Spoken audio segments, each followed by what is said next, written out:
So, what's up mga katambikes? Ako nga po pala si Mel at welcome po ulit kayo sa aking channel. So mga katambikes, bakit ba ako gumawa ng video ulit? Kasi mga katambikes, kaya po ako gumawa ng video ulit dahil meron po akong gustong i-share sa inyo tungkol po sa accessories na nabili ko po. So mga katambikes, ito pong accessories na i-share ko po sa inyo ay isa po siyang accessories na isa po siyang klase ng bag. Kung meron po tayong mga handlebar, bag,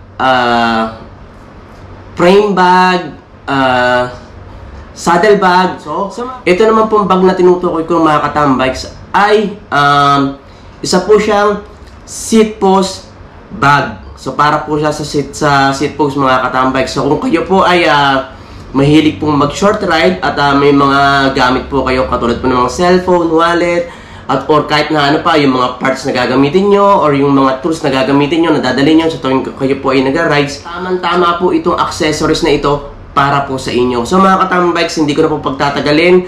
Kung kayo po ay mayroon pong carrier sa inyong mga bulilit or sa inyong mga small wheels na bike, or sa mga regular na bike, sa mga size 20, pwede rin po itong gamitin mga katambikes kasi ang bag na po na ito mga katambikes ay ginagamit lang po sa seat post. So ikakabit nyo lang po siya ron sa seat post para po magkaroon po kayo ng lalagyanan ng inyong mga gamit. So ngayon mga katambikes, ito pong bag na ito ay hindi naman po siya bago. Dahil matagal ko na po siyang nabili, pero ngayon ko lang po ginawan ng video. Ang nabili ko pong bag na sinasabi ko ay mga katambikes ay Tupic Dynapack seat post bag. So ito po siya mga katambikes. Yan po, seat post bag. Yan. So actually mga katambikes, matagal ko na pong nabili itong bag na ito. Hindi lang po isa, hindi lang po dalawa, kundi tatlo pong ganitong klaseng seat post bag ang nabili ko po. Dahil po nagbagsak presyo po siya. Dahil po siguro nasa around kung i-convert po natin sa Philippine peso ay nasa around 600 pesos lang po ang isa. So, kaya nung nakita ko po sa Amazon na tatlo na lang po yung natitira at mababa po yung presyo, ay in-add to cart ko na po kaagad at binili ko na rin po. So yung mga katambikes, tatlo po ang binili ko nito para po at least kahit na paano ay meron po silang tigi-tigisang mga seat post bag na katulad po nito. So ito po mga katambikes, yan po ang sinasabi ko. Yan. Okay? Kaya ko lang po kasi nagustuhan ito mga katambikes dahil kung titingnan nyo po, para pong hindi naman po siya bulky tignan para sa ating mga bike. Kapag nagra-rides po kayo mga katambikes, kung kayo po ay nagdadala ng medyo mabibigat na gamit, ay mas maganda pong gumamit na lang din po kayo ng carrier. Kasi po ito mga katambikes, ito pong bag na ito ay para lang po sa mga magagaang na gamit, katulad lang po ng mga ibang tools natin at saka mga personal na gamit. At kung kayo po ay mamimili at ang nabili nyo po ay medyo mabigat, so ang advice ko po ay gumamit na lang po kayo ng carrier para po hindi po mapuwersa itong seat post bag na ito. So mga katambikes, kahit naman po may carrier kayo sa ilalim, pwede naman itong gamitin. So ito po yung gagamitin nyo.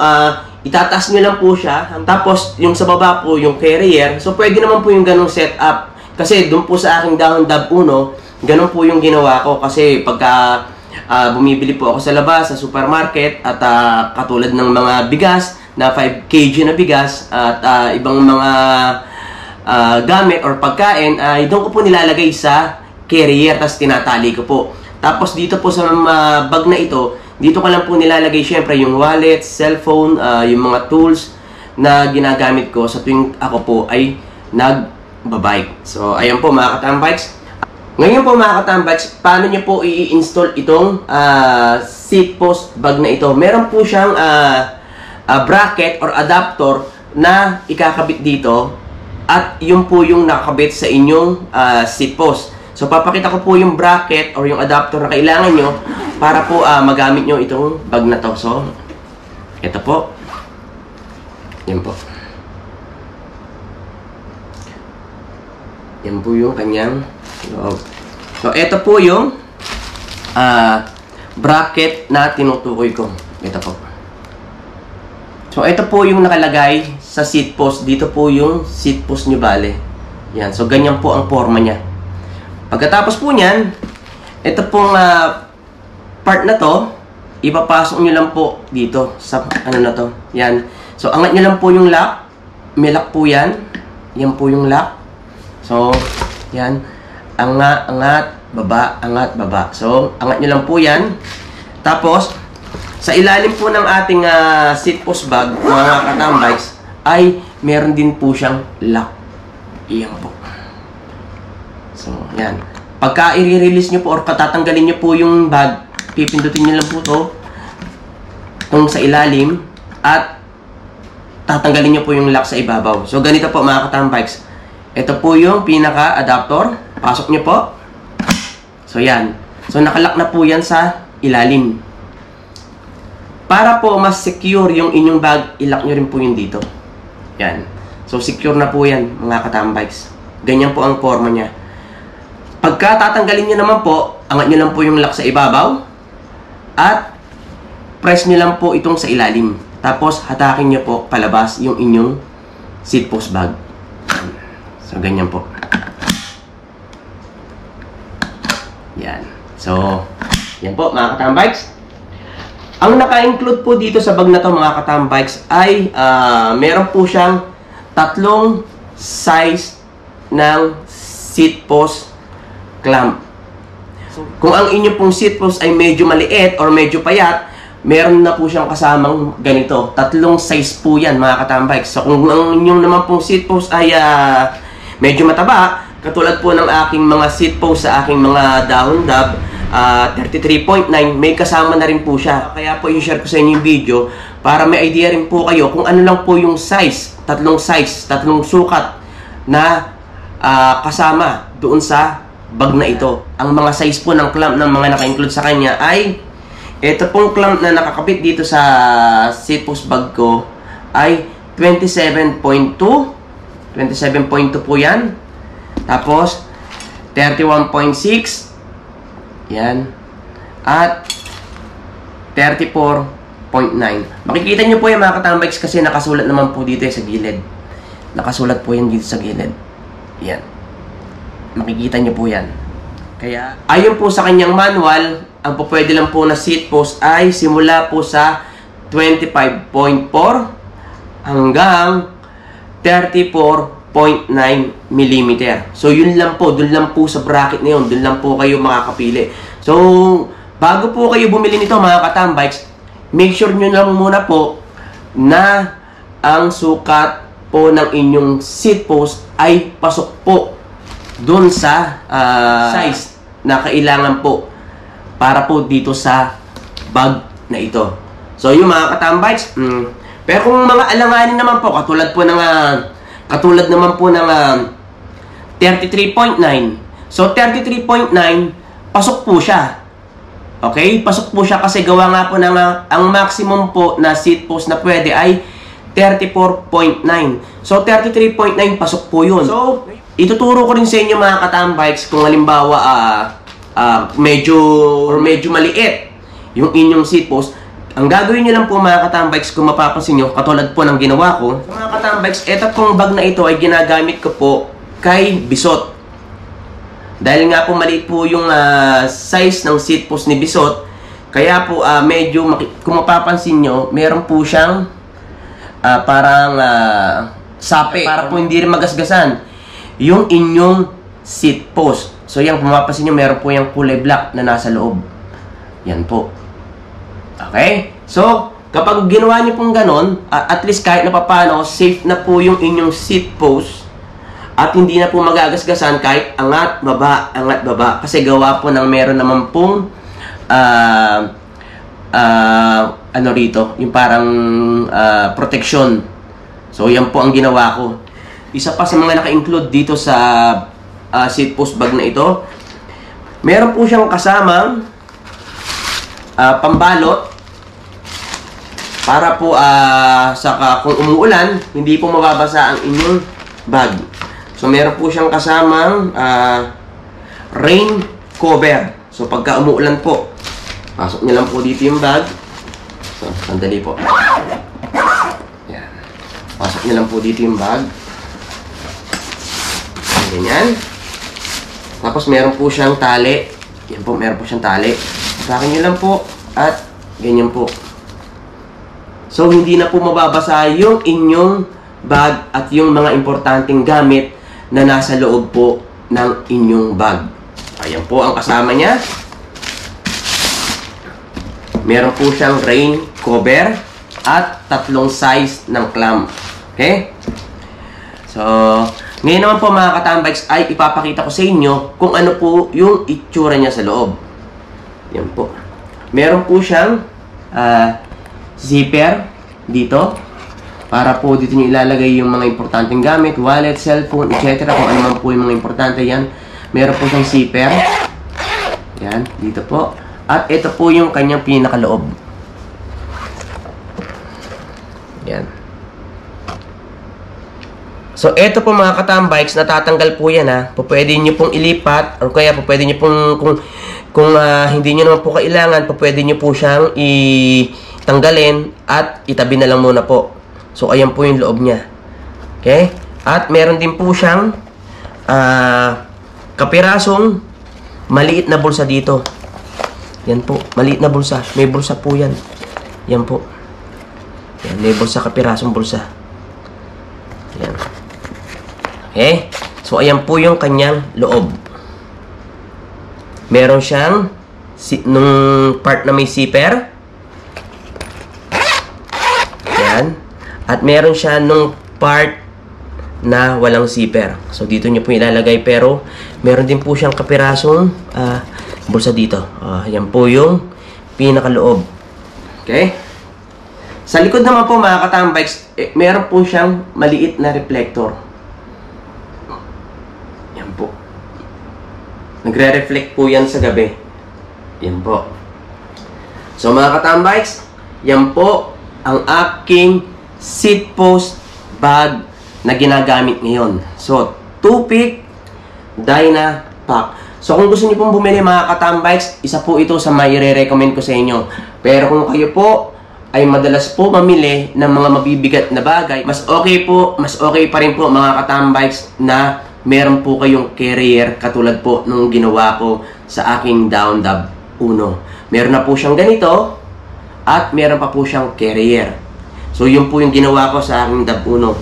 Ngayon po mga katambikes, ipapakita ko sa inyo yung itsura kapag nakakabit na. Ito po, papakita ko. Usog ko lang po yung lamesa.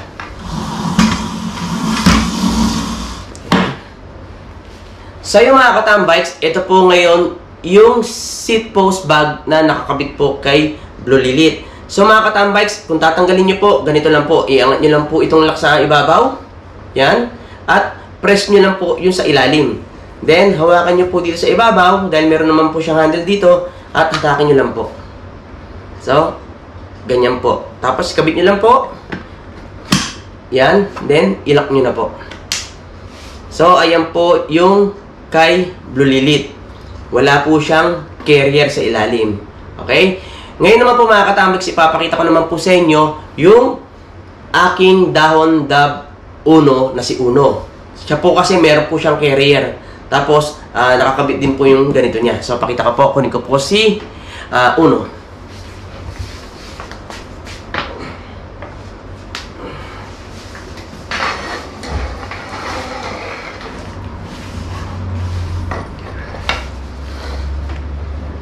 So, ganyan po yung setup niya mga katambikes.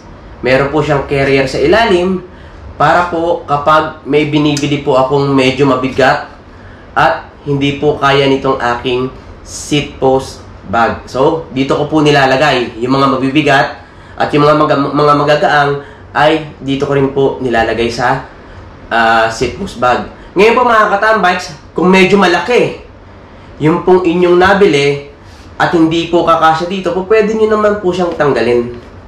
So, iangat nyo lang po itong lock na to at press nyo lang at tanggalin nyo na po at mailalagay nyo na po dito yung malaking mabigat na nabili nyo. At ito naman pong inyong seat post bag ay po pwede nyo naman pong bitbitin habang kayo po ay nagbabike. So po pwede nyo po siyang ilagay dito sa inyong handlebar habang pwede po siyang nakaganyan habang kayo po ay nagbabike. So, yan po mga katambikes. Kaya maganda rin po itong bag na ito mga katambikes kasi nga po gawa nga rin po ng napaka-presentable po or napakaganda po ng kanyang look. Yan. Tatlo po. Ayun yung isa pa, tatlo. So, tatlo yung nabili ko. So, yan po mga katambikes. Yung seat post bag na gusto ko pong i-share sa inyo. So, mga katambikes, kung paano po i-install yan, makikita nyo naman po sa manual. Dahil nandito naman po sa manual, mga katambikes, yung paraan kung paano nyo po may install yung inyong seat post bag. So, nandito po. Yan. Nandito po sa pinaka ilalim. Yan. So, yan po. Basahin nyo lang po yung manual, mga katambikes, at I'm sure po na maikakabit nyo po ng maayos yung inyong seat post bag na Tupic Dynapack. So, yan po mga katambikes. Sana po ay nakatulong at sana po mga katambikes ay meron din po kayong konting natutunan at sana po mga katambikes ay patuloy nyo rin pong suportahan yung aking YouTube channel. So maraming salamat po mga katambikes. Mga katambikes, gusto ko nga lang palang sabihin sa inyo, after ko pong gawin yung aking video kay Bisot, yung sa aking pag-reveal ng itsura niya, 370 lang po ang subscribers ko noon mga katambikes. Pero nung after ko pong gawin yung video na yun mga katambikes, ay nadagdagan po ng 7 yung aking subscribers. So 377 na po ang aking subscribers. Maraming salamat po sa mga sumusuporta sa akin at sa mga nakasubscribe po sa akin. Maraming salamat po sa inyo. At doon po sa mga bagong subscribers ko, maraming salamat po sa inyo at welcome po kayo sa aking channel. Ako nga po pala si Mel Tambikes. Kung hindi rin po kayo busy mga katambikes at tinatamad po kayong manood ng YouTube, o pwede nyo pong dalawin ang aking FB page, pahina ni Mel Tambikes. So mga katambikes, sana po ay nagustuhan nyo itong video na to at sana po mga katambikes ay nagustuhan nyo po yung seat post bag na isinare ko po sa inyo. So muli po mga katambikes, maraming salamat po sa inyong suporta. Maraming salamat po sa mga bagong subscribers. Maraming salamat din po dun sa mga nakasubscribe pa po sa akin simula noong una. Maraming salamat po mga katambikes. So yun mga katambikes, maraming salamat po sa inyo. Keep safe, ride safe, at see you po sa aking susunod na video.